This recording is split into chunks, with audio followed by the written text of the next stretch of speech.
Meus caros amigos, minhas queridas amigas, companheiros que nos ouvem pela internet, pelo Facebook, eu desejo a todos uma excelente noite e rogo a Jesus, o Mestre por excelência, possa abençoar a cada um de nós e nos envolver em vibrações de saúde, de alegria e, sobretudo, de muita paz.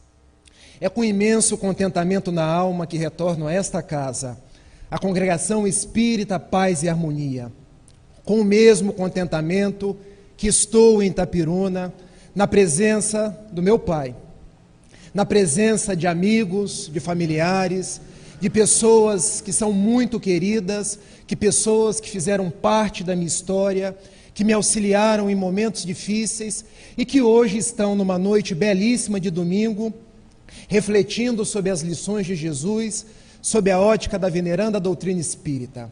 Para as nossas reflexões da noite, eu gostaria de conversar sobre saúde, sobre a conquista da saúde.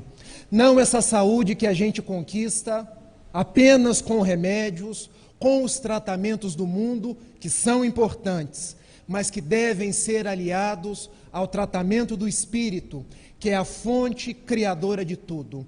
Então, a conquista da saúde integral, a temática que vamos desenvolver na noite de hoje, começando com uma experiência real ocorrida nos Estados Unidos da América do Norte, na grande cidade de Nova York, quando um grande cardiologista judeu, de nome Jim Ornish, certa vez, numa tarde, ele recebeu no seu consultório, na Big Apple, na Grande Maçã, um seu companheiro das lides hebraicas. E ele chegou precípite, muito nervoso, muito agitado, para consultar-se. Doutor, dizia ele, o que se passa, meu amigo?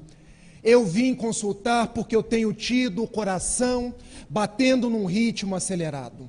Eu tenho tido suores noturnos, não consigo mais me acalmar, não consigo mais levar a vida da forma como eu levava. Acho que o meu coração não vai bem. Eu preciso fazer uma bateria de exames. Eu preciso que você, como um grande amigo meu, possa me consultar. Pois muito bem. Sente-se e vamos conversar. Não, eu não estou aqui para conversar. Eu estou aqui para que você me receite remédios e possa desde já ver o que se passa comigo. Pois muito bem. Sente-se e vamos conversar. Eu posso te ajudar. Aliás, todos os médicos dizem isso. Se você se ajudar em primeiro lugar, antes mesmo de você me dizer onde dói, das suas ansiedades, dos seus problemas, conte-me como vai a sua vida. Doutor, deve haver algum problema com o senhor. Eu vim procurar um cardiologista. Se eu quisesse falar da minha vida, eu teria ido a um psicólogo ou a um psiquiatra. Eu não quero falar da minha vida. Eu estou aqui porque o meu coração está batendo descompassado, eu tenho tido dores no peito. Faz parte do tratamento. Conte-me da sua vida. Não, eu não vou contar da minha vida. Primeiro me dê um remédio, porque eu posso infartar aqui dentro. Bom, se você não me contar sobre a sua vida, eu não te dou o remédio, nem te receito nada. Ah, doutor, então eu te conto. Nós somos judeus. Bom, isso eu sei. Nós frequentamos a mesma sinagoga aqui em Nova York. Aliás, uma das maiores sinagogas do mundo. Pois muito bem. Você sabe, doutor, que chegou um rabino novo na nossa sinagoga? Sei. Um rapaz jovem, um rapaz elegante, um rapaz que fala como ninguém da lei mosaica. Você acha, doutor? Sim, eu tenho certeza. Eu tenho acompanhado as suas preleções todo domingo, mas eu acho ele de uma audácia, doutor. Mas por quê? Como um mancebo daquela idade tem a coragem e a astúcia de subir à tribuna para falar da nossa lei de Moisés? Ele cheira a leite, doutor. Ele mal conhece a nossa lei. Como ele tem coragem para isso? Aquele é um poço de vaidade, doutor. Eu não aceito que alguém que tem idade para ser meu filho possa pregar a lei de Moisés na nossa sinagoga. E isso é um absurdo, isso é uma inversão de valores. O antigo rabino era uma pessoa tão experiente. A nossa congregação não poderia tê-lo tirado daqui. Eu não conseguirei conviver com um irmão de ideal que não tem sequer condição para ser meu par, que dirá para ser condutor do nosso rebanho. Ah, então o seu problema é com o nosso rabino. Não, eu não tenho problema nenhum com ele. O meu problema é no coração. Eu estou simplesmente amargurado com a vida. Não consigo dormir mais. E o que você fez? Ah, doutor, um domingo que você não foi lá, eu me levantei do meio da multidão, apontei o dedo em riste na cara do rabino, bem assim, igual eu estou fazendo para você, e disse: desça daí, seu mancebo, porque nenhum dos nossos profetas, nem de Moisés, te dá autoridade para falar da nossa lei. Você mal a conhece, não tem idade para tanto. Desça daí, porque eu, nem nenhum de nós aqui reconhecemos nem autoridade, nem conhecimento em você. E o que ele fez? Bom, ele respirou fundo, orou e continuou a sua preleção. E você o que fez? Doutor, naquele mesmo instante, eu comecei a passar tanto mal, o coração começou a bater acelerado, eu tive que sair da sinagoga e nunca mais eu fiquei bem. Ah, então seu problema não é do coração. O seu problema é um problema emocional. O seu problema é que você está de mal com a vida, está de mal com aquele que hoje é a autoridade na nossa sinagoga. Você não reconhece que ele é o nosso rabino. E agora resolveu emburrecer com a vida e com todos. Tome aqui, faça essa bateria de exames. E ele foi, fez os exames, voltou na semana que vem. E os exames constataram, de fato, você tem um problema cardíaco, e ouso a dizer que o seu problema cardíaco está radicado nas suas emoções que você não consegue controlar. Você hoje não é senhor das suas emoções. Você hoje tem um misto de ciúme, de despeito, de raiva, de contrariedade, de soberba. Joga isso tudo para cima do rabino e está adoecido do coração. É a sua esposa que está ao seu lado? Sim, eu quero conversar com ela. Mas, doutor, quem está doente sou eu. Não, mas eu quero conversar com ela. Eu quero saber como você age com a sua esposa. Doutor, mas eu não autorizei ela a falar aqui com o senhor. Pois muito bem, eu estou autorizando. Me diga, como seu marido é em casa? Ah, doutor, lá na minha casa, ele é quem dá a primeira palavra, a última palavra. Ele é quem sempre está com a razão. Eu, doutor, tenho que me resignar a dormir calada, a amanhecer calada e fazer-lhe todas as vontades. Ele é um homem autoritário. Se eu abrir a boca, é capaz de ele levantar a mão para mim, doutor, e ele vira assim. Isso parece aquele filme de Hollywood, dormindo com o inimigo, porque até dentro da minha própria casa, a minha esposa parece que não me respeita. Mulher, quem te autorizou a fazer essas confissões? E a agir comigo diante de um amigo de crença e do meu doutor. E o doutor Jim Ornish disse para ele: meu amigo, o que te adoeceu o coração foi a sua autoridade, foi o seu jeito de conviver com o mundo, de ser mandamental, de achar que as pessoas giram ao redor da sua vontade. Eu lhe tratarei o coração que está doente, mas antes você vai pedir perdão à sua esposa, procurar ser um homem melhor e, principalmente, vai volver à sua sinagoga no domingo e vai pedir perdão ao rabino. Doutor, pedir perdão ao rabino? Nunca! Eu jamais pedirei perdão a ele. A ela, talvez. A ela não, eu sou sua esposa, você me respeite. Está criando asas, hein? Se você não pedir perdão a ambos, não se tornar uma pessoa melhor, não cultivar bons hábitos, não procurar ser um espírito renovado, eu não te trato o coração. E digo mais, pelo que eu estou vendo nos seus exames, eu preciso lhe operar, porque senão o senhor vai morrer. Doutor, quer dizer que eu vou morrer? Vai sim, mas vai morrer vítima dos seus sentimentos, que estão desalinhados, e não do coração. Eu vou procurar um outro cardiologista. Pois muito bem, eu lhe dou aqui vários nomes, pode procurar qualquer um deles. E ele se foi. Procurou os outros cardiologistas, fez os exames, tomou os remédios, não logrou a cura. Passado 2 meses, ele retornou. O que você faz aqui? Doutor, eu estou morrendo. E agora eu sinto que é definitivo. Me cure, doutor. Dê-me os remédios necessários. Opere-me, doutor. Sente-se. Você já está melhor com a sua esposa? Mais ou menos. Ah, pois muito bem.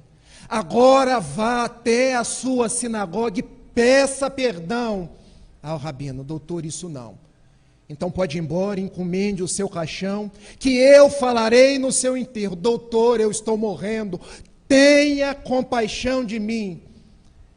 Perdão, meu amigo. Peça perdão ao rabino da sua sinagoga. Doutor, é esse o meu medicamento? Sim. E eu vou estar lá no próximo domingo. Eu quero ver. Não, doutor, eu vou chamá-lo no cantinho e vou pedir perdão a ele. Negativo.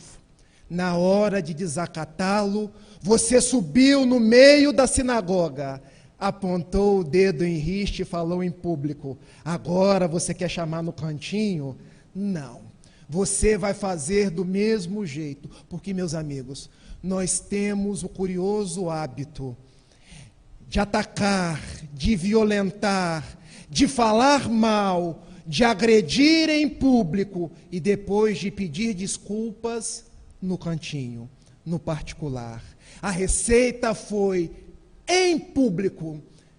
E terminada a preleção no domingo, na grande sinagoga de Manhattan, de Nova York, ele se levantou e o pastor, demonstrando sobriedade, serenidade, pois muito bem, meu amigo, diga o que lhe aflige o coração.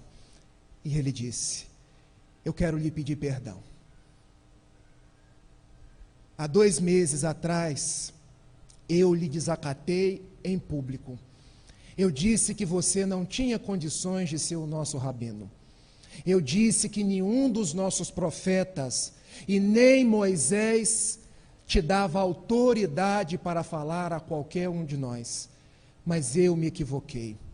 Eu me enchi de uma autoridade, de uma soberba que eu não tinha. Eu hoje quero humildemente te pedir perdão. Eu estou adoecido do corpo, mas principalmente estou adoecido do espírito. Você me perdoa? E o rabino chamou lá em cima e disse: eu não tenho do que lhe perdoar. De fato, eu sou muito novo. A nossa congregação chamou o nosso rabino principal para outras missões e me designou para cá. Eu me julgava muito inexperiente, mas eu esperava contar com pessoas iguais ao Senhor, que são conhecedores da lei, dos profetas, para me ajudar. Quando o Senhor me desacatou a primeira vez, eu pedi a Jeová que me sustentasse, e Ele me sustentou. Eu não tenho do que te perdoar, porque eu não me senti ofendido. E agora eu quero te pedir, me ajude a ser um rabino melhor. Me ajude a melhor compreender a lei de Deus, para que eu possa falar aos corações. Me ajude a ser uma pessoa melhor. E o primeiro passo será: dá-me um abraço. E vamos nos tornar irmãos. Irmãos em Jeová. E ali foi dado aquele abraço. Selaram uma amizade. Ele volveu a alegria e resolveu: mulher, agora eu posso voltar ao médico. E ele voltou. Doutor, eu tomei os seus remédios e agora eu vim operar-me do problema cardíaco. Refez a bateria dos exames e os problemas não existiam mais. E ele: doutor, mas isso é um milagre de Jeová. Não, meu filho, não é um milagre de Deus, é um milagre seu. Porque a partir do momento que você começou a equilibrar os seus sentimentos, começou a cultivar o espírito imortal, começou a ver os verdadeiros valores de Deus, você começou a jogar boas energias para o corpo, e o coração, que estava cansado de tanta arrogância, que estava drenando tantos fluidos pesados, começou a agir com naturalidade. Eu não tenho do que te operar, e você pode hoje suspender os remédios. Ele tornou-se um bom judeu, tornou-se um bom marido, tornou-se um bom membro da sociedade nova-iorquina e tornou-se principalmente saudável. Todos nós podemos alcançar a saúde, mas essa saúde não se alcança tão somente com drágeas medicamentosas, com o famoso Rivotril, com os famosos antidepressivos e com os remédios, que todos eles são importantes para o nosso corpo, porque a saúde começa no espírito. Quando o espírito não está bem, quando nós não temos bons pensamentos, quando nós não conseguimos nos relacionar com as pessoas, nos relacionar com a vida de uma forma edificante, nós adoecemos. O corpo adoece porque a alma encontra-se doente. O corpo acaba por ser um mata-borrão das energias em desequilíbrio do espírito. Faz pouco tempo, eu vi um post no Facebook, porque o Facebook é uma fábrica de coisas boas e de coisas ruins. Há tantas coisas que as pessoas compartilham que não têm utilidade nenhuma, mas outras tantas coisas que nos elevam, que nos ensinam, que nos fazem refletir. E esse post dizia assim: o que você não organiza na mente, o seu corpo transforma em doença. E eu fiquei refletindo muitos dias sobre aquilo, porque nós invariavelmente tomamos muito remédio. Nós invariavelmente fazemos as mais variadas terapêuticas do mundo, que, repito, são importantes, mas cuidamos tão pouco da nossa mente, que é o atributo maior do espírito imortal que cada um de nós é. E o post, de uma forma singela, dizia: o que você não organiza na mente, o que não está organizado no seu espírito, o corpo transforma em doença. E me lembrei do conceito de saúde da Organização Mundial de Saúde, um braço da Organização das Nações Unidas, a OMS, com sede em Genebra, na Suíça. Quando ela diz que saúde não é a ausência de doença, mas um completo bem-estar físico, mental e social. Observem, saúde não é a ausência de doença. Quantas são as pessoas que fazem o seguinte raciocínio: se eu não estou doente é porque eu sou saudável. Equívoco. Ser saudável é ter saúde do corpo, ter equilíbrio na mente e saber conviver, saber lidar em sociedade. Aí nós seremos saudáveis. E esse conceito da Organização Mundial de Saúde não é novo. Porque se nós remontarmos a um poeta romano da antiguidade, que todos conhecem, se não conhecem, vão se lembrar de Juvenal, quando ele dizia, mens sana, in corpore sano. Se a minha mente é capaz de equilibrar, se a minha mente é capaz de ter bons pensamentos, eu sou capaz de ter saúde do corpo. Que proposta! E é essa saúde que o Espiritismo nos ensina a lograr, nos ensina a chegar. Mas quando pensamos naquilo que vai na nossa mente, que tragédia. O que passa pelos pensamentos? E agora eu quase que começo um diálogo com vocês. O que eu penso diariamente? Diz o Espírito Joana de Ângeles que nós, seres humanos, e a ciência está ratificando esse pensamento, ratificando essa fala, nós temos cerca de 95 mil pensamentos por dia. Cerca de 90% deles não são de conteúdo elevado. Ou seja, nós estamos minando a nossa saúde física pelo ato de não pensar bem, pelo ato de cultivar maus pensamentos, pelo ato de reclamar, pelo ato da conversação chula, da conversação que não leva a bom propósito. Pensemos qual tem sido a tônica das nossas conversas. Fulano, você não sabe a última. A Lava Jato prendeu mais um. Nós não conseguimos andar nas ruas. É bala perdida para tudo quanto é lado, pelo menos em Niterói é assim. Aqui em Itapiruna, já passou seu repelente, já passou seu exposes. De cada 10 pessoas, um está com chikungunya. E quem o mosquito não morde, o pensamento adoece. É ou não é verdade, gente? Porque nós estamos adoecendo do pensamento. É lógico que a gente tem que tomar as precauções. Passa o repelente, mas não deixa de viver com medo. Diz um provérbio oriental que aquilo que nós temos medo, nós atraímos para nós. Então, se eu tenho medo de violência, eu estou atraindo violência, ao invés de eu afastá-la de mim. Eu costumo, em Niterói, no Rio de Janeiro, sair para fazer palestras em comunidades. E a minha esposa diz assim para mim, Rafael, você vai lá? Eu falei, eu vou. Eu vou porque eu não estou indo lá para me divertir.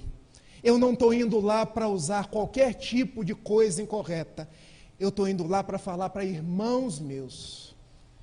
E eu confesso que a primeira vez que eu fui numa comunidade, eu recebi uma baldada de água na cabeça. E depois a pessoa que me deu uma baldada de água na cabeça virou meu amigo. Porque quando nós estamos com Jesus, Jesus está conosco. Não podemos ter medo das coisas. O que nós tememos, nós trazemos ao nosso encontro. Mas nós temos o malveso de reclamar. Fulano, como é que está hoje? Há um calor insuportável. E hoje, fulano, hoje está chovendo. A gente nunca fala das coisas que estão boas. A gente nunca fala das coisas positivas da pessoa. É sempre o olhar crítico, a fala mordaz, e isso adoece. Quando tivermos o bom pensamento, aliado à boa palavra, aliado a hábitos saudáveis, nós teremos saúde. Que vem sim dos remédios, mas vem principalmente da mente. Hoje, quantas são as pessoas que são vítimas da rinite, da artrose, da osteoporose e de tantos problemas que as pessoas parecem que vão cultivando, porque vão se entregando ao sofá e ao Faustão domingo à tarde. Quando a vida nos reclama tanta tarefa, tanto trabalho, tanta coisa boa. E eu me lembro, na casa de minha mãe, que ainda hoje é católica, tem uma frase de Jesus que diz assim: Senhor, cansei-me da inércia e hoje eu quero me pôr em ação. Que receita para a saúde. Porque se eu ficar em casa só reclamando, falando de coisa ruim, eu vou adoecer. Porque cabeça vazia, oficina da doença, que no popular a gente chama oficina do demônio. Então, a nossa saúde depende de cada um de nós. E o Espiritismo nos ajuda a sermos os vetores da nossa própria saúde. O Espírito Joana de Ângeles, numa obra formidável, chamada Desperte e Seja Feliz. Capítulo 6. Eu estou olhando a minha sogra aqui, ela está fazendo aniversário hoje, tá, gente? Eu não deixo de fazer os registros, não. Porque fazer registro de coisa positiva é conquista da saúde. É sinal que nós vivemos mais um ano. Mas onde eu estava mesmo? Caramba, hein? A benfeitora Joana de Ângeles, eu faço esses testes para ver se vocês estão me acompanhando. Ela diz numa obra, Desperte e Seja Feliz, capítulo 6, que o corpo humano é laboratório de gigantescas possibilidades, sempre capaz de auto-recompor ou auto-desarranjar-se conforme as vibrações da mente. Olha a proposta. A benfeitora que escreveu a obra psicológica pelas mãos luminíferas de Divaldo Pereira Franco. O corpo humano é um laboratório que age sobre o comando da mente. A minha mente pode adoecer, a minha mente pode trazer saúde. Eu tenho encontrado com Divaldo Pereira Franco aos 92 anos de idade. Completados agora, dia 5 de maio. E eu confesso para vocês que quando estou do lado dele, é difícil saber quem é mais novo. Porque aquele homem esbanja a saúde. Aquele homem esbanja a juventude. Agora tem um porém. Não tem uma vez que eu me acerco dele que eu não vejo sorrindo. Falando da alegria de viver. Falando de como é bom servir. E falando de alegria e saúde, jamais falando de doença. Daí, nós podemos ser saudáveis. E essa saúde começa em nós. Eu gostaria, na noite de hoje, de trazer algumas receitas para a nossa saúde. Receitas espíritas para a saúde. Eu não vou aviar nenhuma receita. Então, não vai sair daqui receita de Rivotril, não vai sair receita de Novalgina, até porque eu não tenho preparo para tanto. Eu sou formado em Direito, não poderia receitar nada. Mas em nome da doutrina espírita eu trago algumas propostas. E a primeira proposta que nos conduz à saúde é amor. Temos amado? Temos amado o nosso semelhante? Porque o que vocês acham que fazia Mohandas Karamchand Gandhi saudável? Madre Teresa de Calcutá saudável? Divaldo Pereira Franco, Francisco de Paula Cândido Xavier, Abbé Pierre, Dominique Pire e outros tantos saudáveis, senão o amor que eles tinham pelos outros e que vitalizava cada célula do corpo físico deles. Mas agora uma outra pergunta que não quer calar. Temos nos amado? Porque o alto amor não é orgulho. Orgulho é quando eu acho que eu sou maior do que os outros. É quando eu acho que eu sou mais importante. Alto amor é eu gostar de mim mesmo. Alto amor é eu me valorizar, eu me aceitar. Temos nos amado? Eu acordo de manhã e quando olho no espelho, que beleza.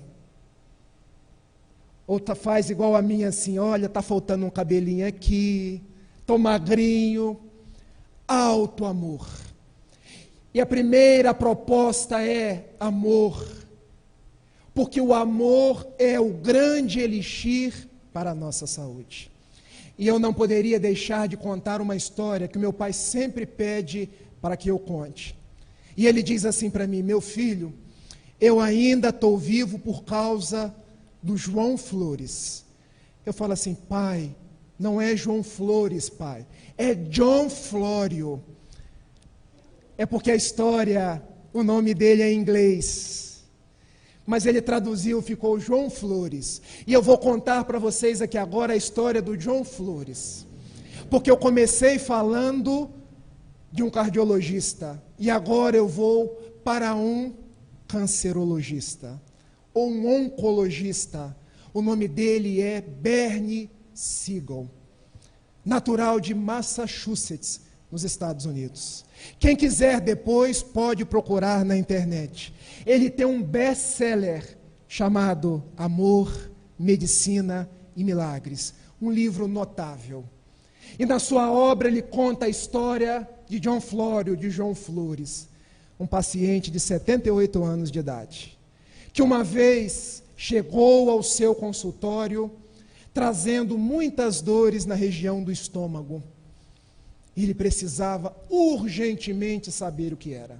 E ele disse: doutor, eu preciso me consultar. O que se passa? Ah, doutor, são dores, são queimações, são febres. O senhor pode me ajudar? Sim. Vamos fazer uns exames?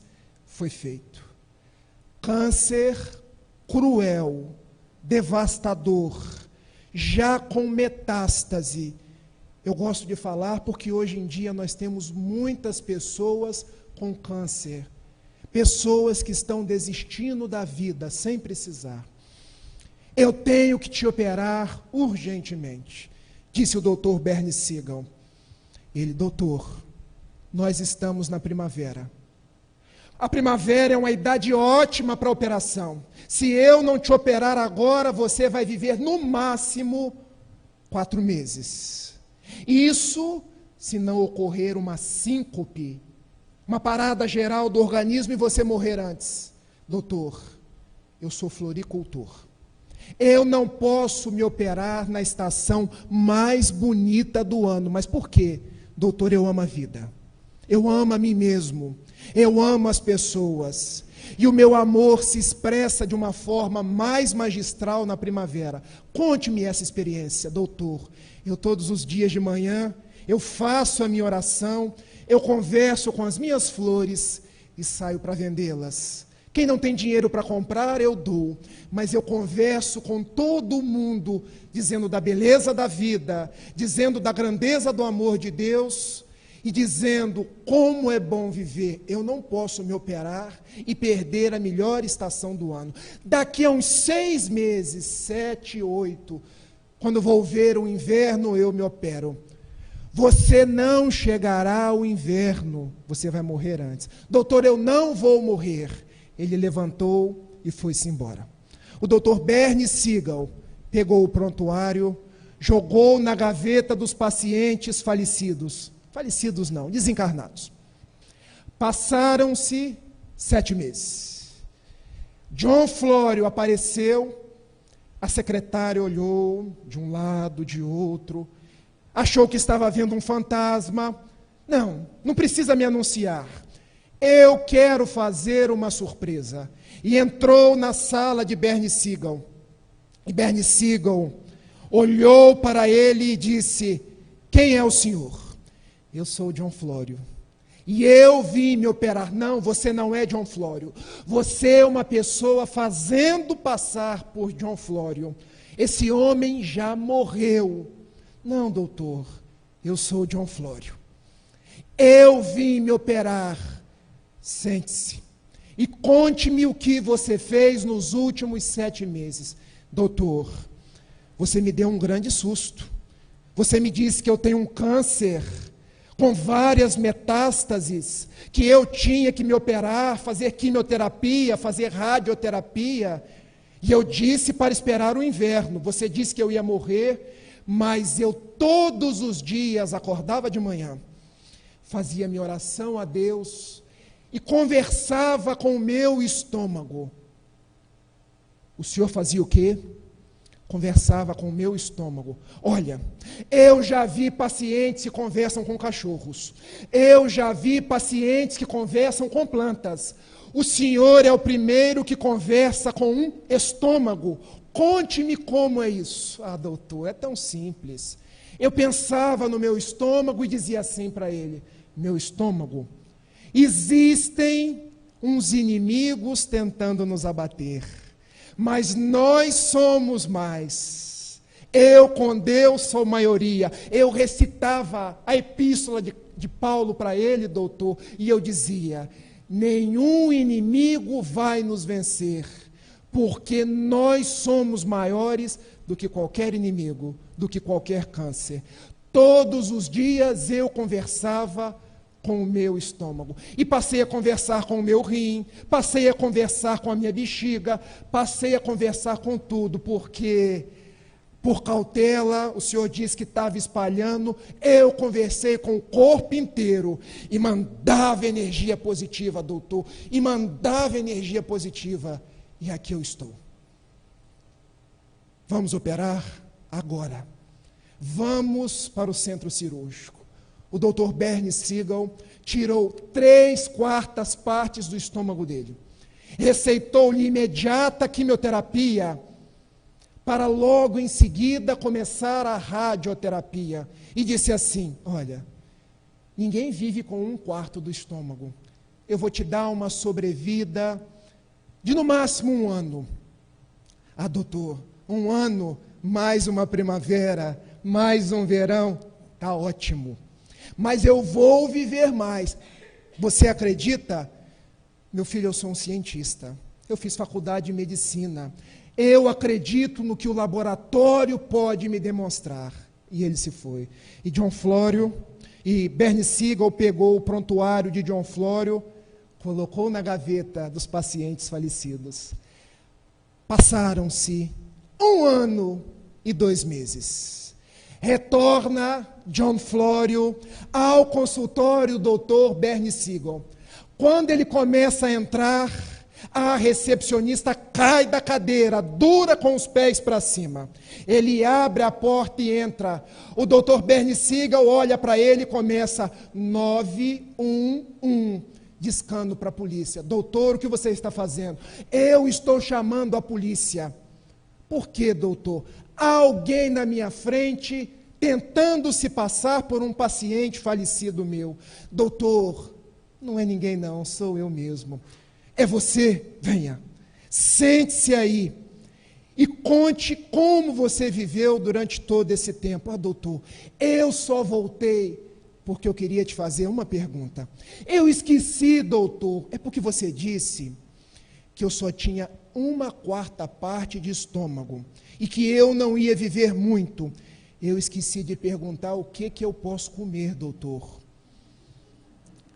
E o doutor Bernie Siegel pensou e respondeu: você coma aço inoxidável com alguma substância corrosiva, porque em você nada faz mal.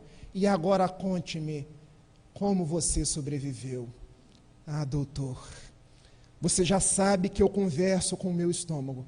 Ah, isso eu já sei. Já estou até escrevendo sobre isso. Pois muito bem, eu agora comecei uma conversa mais assertiva, porque se eu recomendava, eu agora dizia de uma forma mais forte: olha, nós éramos um estômago inteiro, agora somos 1/4 parte, mas ninguém vai nos vencer porque nós nos amamos, porque Deus nos ama. Se nós só comíamos o que era necessário, agora nós vamos comer o indispensável e nós vamos viver. Eu estou com 79 anos, doutor, e os meus familiares já estão preparando a minha festa dos 100 anos. Quanto? 100 anos. O doutor Bernie Siegel, eu acredito que você vai viver. O seu prontuário fica mas com 100 anos eu é que não estarei aqui. O senhor, por favor, procure outro médico, porque as pessoas de bem com a vida, as pessoas que amam, as pessoas que se amam, as pessoas bem situadas na sociedade, elas ganham saúde para o corpo. Porque doença, meus amigos, há 3 tipos de maneiras de lidar com ela. Há aquela pessoa que é a pessimista. Quando a doença vem e dá aquele abraço, ela começa a reclamar. Por que comigo? Por que Deus fez isso comigo? Há as pessoas que são realistas ao extremo. Quando vem a doença, elas começam a teorizar. Ah, mas isso é o meu karma.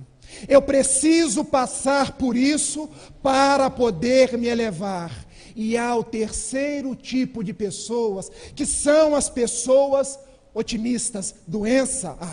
Mas doença nenhuma vai me vencer, porque eu sou forte. Porque doença dá abraço de urso. Estou dizendo isso para vocês. Se vocês deixarem, elas abraçam e não soltam mais. Então sejamos pessoas otimistas, pessoas de bem com a vida, pessoas que quando a doença chega, sai para lá, que eu sigo em frente. Amor, terapia. Não há melhor terapia do que amar, do que amar-se, do que bem conviver com as pessoas. Mas a veneranda doutrina espírita nos traz uma segunda possibilidade terapêutica. E essa é difícil.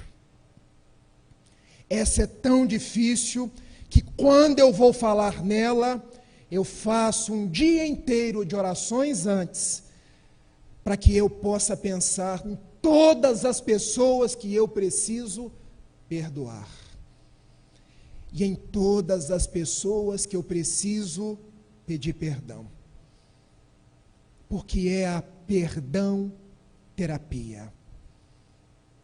Muitas pessoas estão adoecendo hoje por falta de perdão. Porque não conseguem perdoar aqueles que lhes ofenderam. E principalmente porque não conseguem ter a humildade de chegar a uma outra pessoa. Olha, Paulo César, eu errei com você. Você me perdoa? Esse é o gesto mais nobre que nós podemos ter. Não é à toa que em O Livro dos Espíritos, quando Kardec pergunta aos imortais, qual o verdadeiro sentido da palavra caridade? E os bons espíritos respondem, entre outras 2 coisas, perdão das ofensas, mas quanta dificuldade nós temos de perdoar.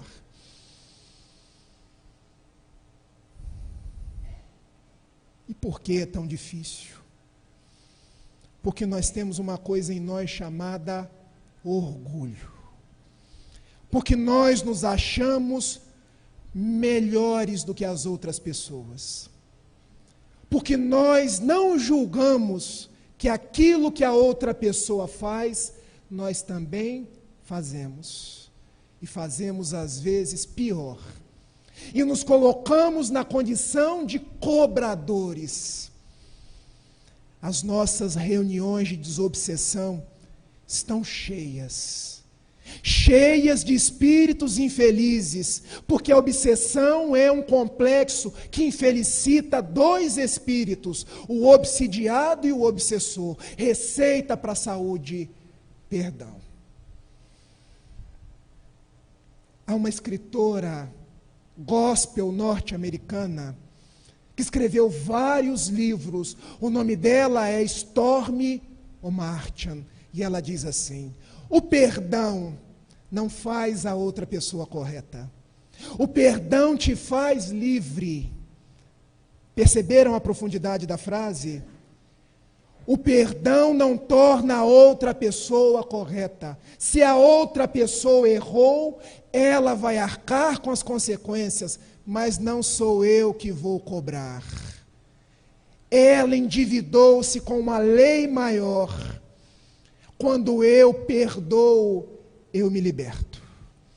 Eu alcanço saúde e paz.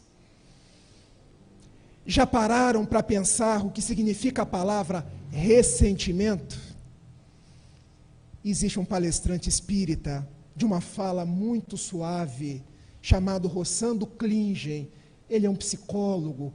Ele fala com um jeito paraibano, de um sotaque agradabilíssimo. E ele costuma narrar que sentir e ressentir é ficar igual a vaca na roça. Já viram quando a vaca toma do capim, coloca na boca e fica regurgitando aquilo antes de engolir? Ressentir é isso. É você, ao invés de sentir uma coisa uma vez só, ficar ressentindo.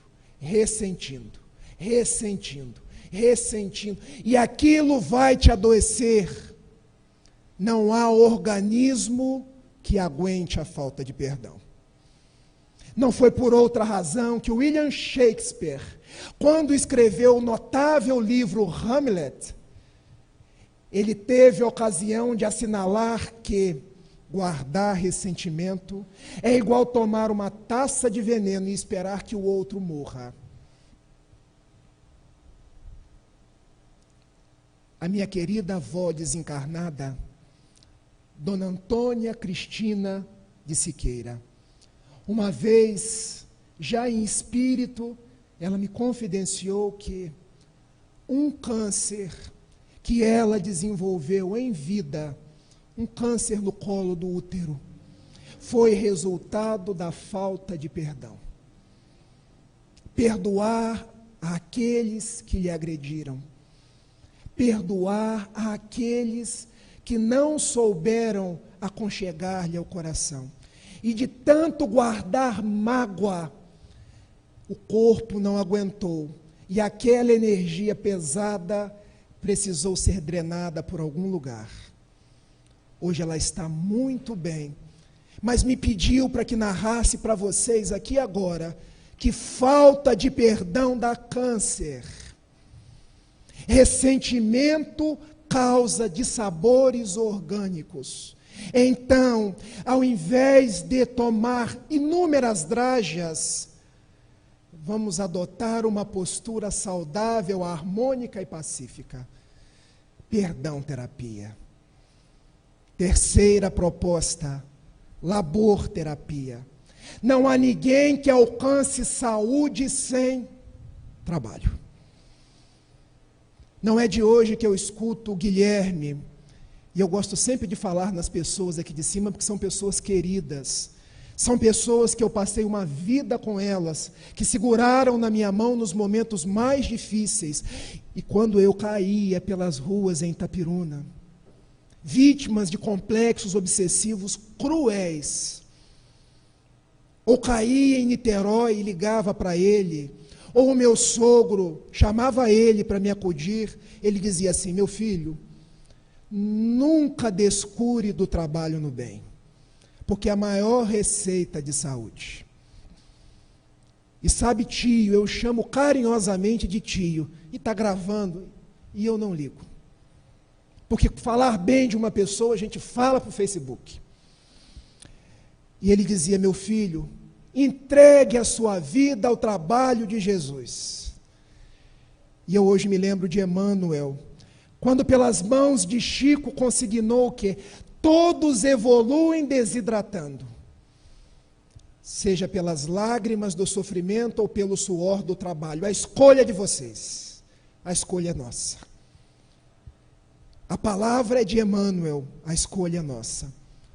Todos evoluem desidratando. A gente pode escolher desidratar por lágrimas do sofrimento ou desidratar pelo suor do trabalho.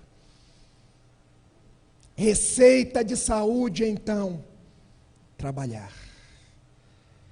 E os inúmeros causos contados por Divaldo Pereira Franco, quando ele varava a noite atendendo pessoas que chegavam até ele: meu filho vai se suicidar, Divaldo. Bom, primeiro leve ele ao psiquiatra para tomar os remédios, porque a bioquímica cerebral precisa ser restaurada.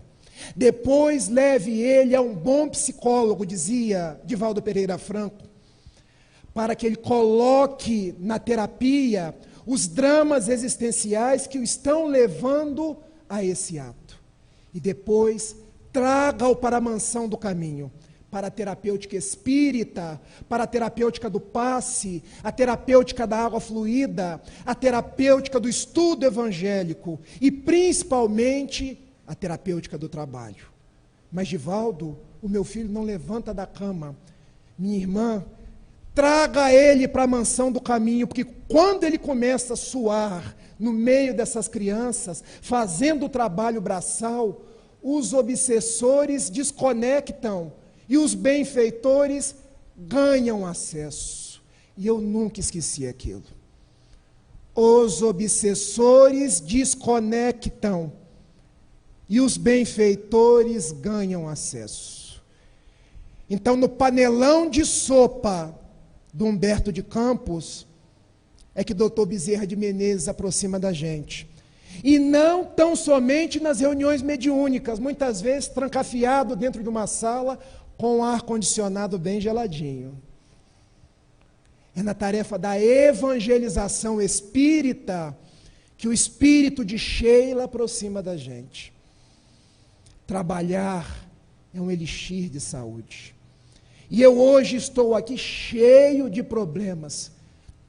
Toque, dores. Ninguém que sobe numa tribuna espírita é saudável, mas é um candidato a se tornar uma pessoa melhor, com as bênçãos de Jesus e dos bons espíritos. Nós somos os mais endividados, e aqui tem vários expositores espíritas, Jefferson, Luiz, Guilherme, vocês sabem do que eu estou falando. E última proposta, Luiz Alberto, das famosas palestras na segunda-feira, nos sábados, para os nossos assistidos. E a última proposta, dentre tantas outras que eu podia falar, evangelioterapia. Se tem uma terapia que o Espiritismo veio trazer para a gente, é a terapia do Evangelho. É a terapia da boa nova que restaura. E eu me lembro daquela tarde distante, narrada por Lucas, capítulo 8, versículos 43 a 48, que uma mulher que sangrava há 12 anos, e eu, um pequeno estudioso das madrugadas, quis entender que sangramento era aquele. Se era um sangramento do aparelho reprodutor feminino, porque eu nunca tinha ouvido falar de uma mulher que sangrasse tanto tempo. E a benfeitora Amélia Rodrigues disse que não. Era um sangramento oriundo de hemorroidas. Então imaginem, não era só um sangramento, era uma dor alucinante, que há 12 anos a incomodava. Ela sabia que Jesus estaria naquela tarde, de frente ao mar piscoso de Genezaré, mas havia uma multidão, porque nós olhamos muitas vezes os obstáculos. Ah, mas como eu vou conseguir isso? Ela não pensou no obstáculo. Ela pensou na cabeça dela: se eu tocar na borda, na orla do vestido dele, eu hei de ficar curada. E ela foi. E quando ele passava junto com os seus apóstolos, ela foi lá e tocou, e Jesus perguntou a Simão Pedro: Simão, quem me tocou? Eu senti saindo de mim uma virtude. E Simão, que era ranzinza, era uma pessoa, um pescador de ótimas qualidades morais, mas era um homem bronco. Isso eu também fui consultar na biografia, nos livros antigos. Ele disse assim: mestre, todo mundo está te tocando, e você vira para mim e pergunta: quem é que te tocou? Simão, alguém me tocou de uma forma diferente. Eu senti saindo de mim uma virtude, e naquele momento a multidão se aparta, ela se joga ao chão e diz: Senhor, fui eu, mas eu te toquei buscando saúde. E logo meu sangue estancou. E Jesus aproximou-se dela, deu-lhe a mão. Naquela multidão havia muitos outros doentes, mas foi ela curada. Minha filha, a tua fé te curou. A hemorroida sarou. Os 12 anos de corrimento, de sangramento sarou. E ela pôde volver à sociedade hebraica, porque a sociedade hebraica, o sangue é vitalidade. Se alguém está sangrando, é porque está perdendo vitalidade. Ela pôde reconduzir-se entre os seus pares novamente. E Jesus disse a ela: a tua fé te curou. A evangelho-terapia, então, é não perder a fé nesses dias difíceis que nós estamos passando. Dias de problemas políticos, dias de violência, dias de chikungunya, dias de problemas familiares, dias que a doença vem nos visitar. Não perder a fé, não perder a esperança, porque ela é uma grande ponte para a nossa saúde. E eu terminava uma palestra tal qual essa, na Casa Espírita Leôncio de Albuquerque, em Niterói. Estamos encerrando. E chegou uma pessoa vítima de um câncer já terminal para mim e me disse: meu filho, eu tomo todos os remédios, faço todas as terapias, faço o amor-terapia, o labor-terapia, o evangelho-terapia, o perdão-terapia, e ainda estou doente. Me ajude. Eu não tinha nada a dizer para aquela pessoa, mas eu pensei em Jesus, pensei nos bons espíritos e pedi: me ajudem a responder a essa pessoa, porque é um filho de Deus e a inspiração veio. Diga a ela, Rafael, que ela passa por uma fase de doença, que ela não é doente. Diga a ela que esse é um período de transição, que a doença nos ensina muitas coisas, para que nós possamos caminhar ao encontro de Jesus. Diga a ela para não ter atitude de autocomiseração, de pena, mas para seguir trabalhando em prol e em busca dos objetivos nobres da existência. Diga a ela que vá em paz, que os nobres amigos que estão aqui a acompanhem. E assim eu termino a nossa fala da noite, lembrando que a nossa saúde depende de cada um de nós, e desse estado íntimo de conexão com o alto, de conexão com Cristo, com uma oração nossa, do Espírito Emmanuel, quando ele faz um verdadeiro tratado de saúde, dizendo assim: Senhor, ensina-nos a orar sem esquecer do trabalho, a dar sem olhar a quem, a servir sem perguntar até quando, a sofrer sem magoar seja quem for, a progredir sem perder a simplicidade, a semear o bem sem pensar nos resultados, a desculpar sem condições, a marchar para a frente sem contar os obstáculos, a ver sem malícia, a escutar sem corromper os assuntos, a falar sem ferir, a compreender o próximo sem exigir entendimento, a respeitar o semelhante sem reclamar consideração, a dar o melhor de nós, além da execução do próprio dever, sem cobrar taxas de reconhecimento. Senhor, fortalece em nós a paciência para com as dificuldades dos outros, assim como precisamos da paciência dos outros para com as nossas próprias dificuldades.